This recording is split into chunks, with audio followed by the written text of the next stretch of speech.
நமது இல்லத்திற்கு உங்களை அன்போடு வரவேற்கிறேன். பொதுவாக ஸ்வீட் அப்படின்னாக்கா அவசரத்துக்கு நம்ம விருந்தாளிகளுக்கு செஞ்சு வைக்கிறது கேசரி அல்லது சேமியா பாயசமாக தான் இருக்கும்.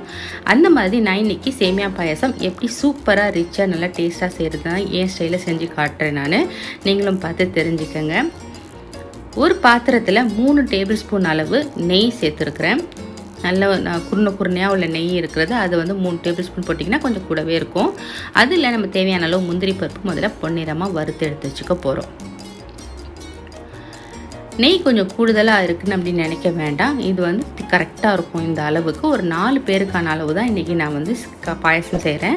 இந்த சேமியா பாயசம் எப்படி கேசரி திடீர்னு விருந்தாளிகளுக்கு ஒரு ஸ்வீட் செஞ்சு வைக்கிறதுக்கு ஈஸியாக செய்கிறோமோ, அதே மாதிரி பாயசமும் ஒரு விருந்தாளிகளுக்கு நம்ம செஞ்சு வைக்கிறதுக்கு ஈஸியான ஒரு ரெசிபி. தெரியாதவங்களுக்காக இதை நான் ஷேர் பண்ணுறேன். இப்போ பொன்னிறமாக வறுக்கும்போது இந்த டயத்தில் நம்ம திராட்சை வேணும்னா திராட்சை சேர்த்து அதையும் பொரிஞ்சதுக்கப்புறம் ரெண்டுத்தையும் எடுத்து வச்சுக்கலாம். நான் திராட்சை எப்போதுமே சேர்க்க மாட்டேன், அதனால் நான் வெறும் முந்திரி பருப்பு மட்டும் வறுத்து எடுத்து வச்சுருக்கிறேன். இப்போ இதே நெய்யிலேயே வாசத்துக்கு ஒரு கிராம்பு மட்டும்தான் நான் போட போகிறேன். உங்களுக்கு வேணால் ஒரு குட்டி வட்டத்துண்டு போட்டுக்கலாம். எங்கள் வீட்டில் பட்டைத்துண்டு பிடிக்காது, அது வட்டை வாசனை இந்த பாயசத்தில், அதனால் கிராம்பு மட்டும் ஒன்று சேர்த்துக்கிறேன். அதுக்கப்புறம் பொடி ஜவ்வரிசி தான் நான் சேர்க்க போகிறேன். இந்த ஜவ்வரிசி தான் சீக்கிரம் வேகும். சேமியா சீக்கிரம் வேகிறது இல்லையா, அதோடு சேர்ந்து இதுவும் சீக்கிரம் பொரிஞ்சு இந்த மாதிரி நெய்யில் பொரியும் பொழுது இன்னும் சீக்கிரம் பார்க்கவும் சூப்பராக இருக்கும். அது கூட நான் 1/2 கப் சேமியா சேர்த்துருக்கேன். 2 டேபிள் ஸ்பூன் 2.5 டேபிள் ஸ்பூன் அளவு அந்த பொடி ஜவ்வரிசி சேர்த்தோன்னா இது 1/2 கப் சேமியா சூப்பராக இருக்கும், கரெக்டாக இருக்கும்.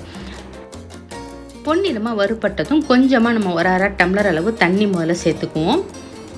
அதுக்கப்புறம் பசும்பால், நம்ம காய்ச்சின பாலாக இருக்கலாம் இல்லை காய்ச்சாத பாலாக இருக்கலாம், அதை நம்ம சேர்த்துக்க போகிறோம். இதுலேயே நம்ம இந்த சேமியா வேகணும். இங்கே நல்லா பசும்பால் கெட்டியாக இருக்கிறதுனால தான் நான் கொஞ்சம் தண்ணி சேர்த்துக்கிட்டேன். உங்களுக்கு தண்ணி மாதிரி பசும்பால்னால் நீங்கள் அதை மட்டுமே சேர்த்துக்கலாம். இந்த மாதிரி நல்லா பொங்குற வரைக்கும் கொஞ்சம் நேரம் கைவிடாமல் இந்த மாதிரி கிளறி விட்டுட்டே இருந்தீங்கன்னா பொங்கி ஊற்றாது. இந்த மாதிரி நல்லா பொங்கி 2 தடவை கிளறி விட்டதுக்கப்புறம் மேலே இந்த மாதிரி ஒரு மரக்கரண்டியை வச்சிட்டிங்கன்னா, மரக்கரண்டி வச்சுட்டு மீடியம் ஃப்ளேமில் வச்சு நம்ம வேறு வேலை பார்த்துட்டா கூட இது பொங்கி அப்படியே உள்ளக்க அமர்ந்திடும். பொங்கி கீழே ஊற்றாது. இது ஒரு சின்ன டிப்பு தான், தெரியாதவங்களுக்காக சொல்லிக்கிறேன். ஸோ இது பாட்டுக்கு வேகட்டும். ஒரு 5-6 நிமிஷம் அதுக்கப்புறம் வெந்துருச்சு. இந்த பாருங்க, நல்லா பால்லேயே நல்லா வெந்து சூப்பராக சேமியா வெந்துருச்சு, சேமியாவும் ஜவ்வரிசியும். இதுக்கப்புறம் நம்ம சீனி சேர்த்துக்க போகிறோம். நமக்கு இனிப்புக்கு தகுந்த மாதிரி சீனி சேர்த்துட்டு அந்த இனிப்பு எடுக்கிறதுக்கு ஒரு பிஞ்ச் அளவு நான் உப்பு சேர்த்துக்கிறேன். உங்கள் இனிப்புக்கு தகுந்த மாதிரி நீங்கள் சீனி சேர்த்துக்கங்க.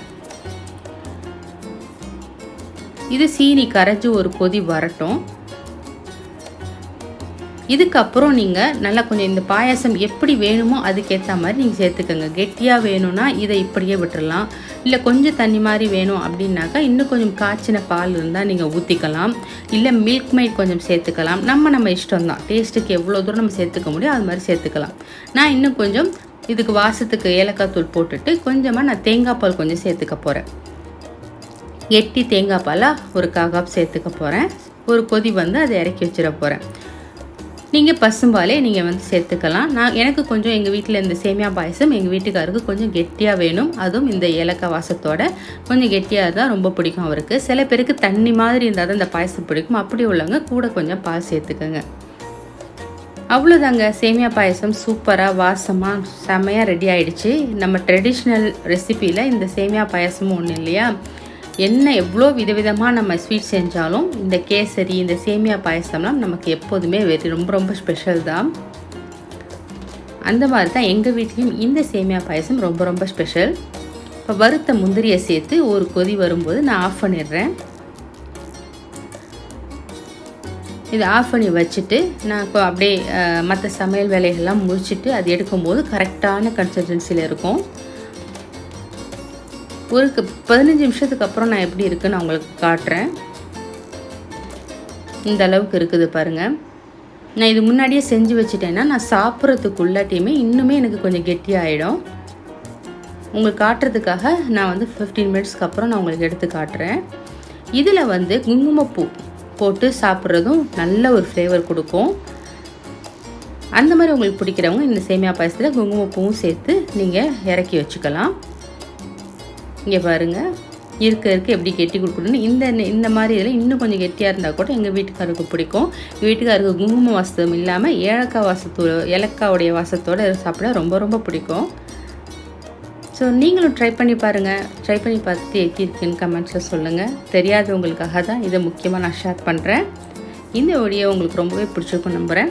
பிடிச்சிருந்தா லைக் பண்ணுங்கள், ஷேர் பண்ணுங்கள், மறக்காமல் சப்ஸ்கிரைப் பண்ணிவிடுங்க. தேங்க்ஸ் ஃபார் வாட்சிங்.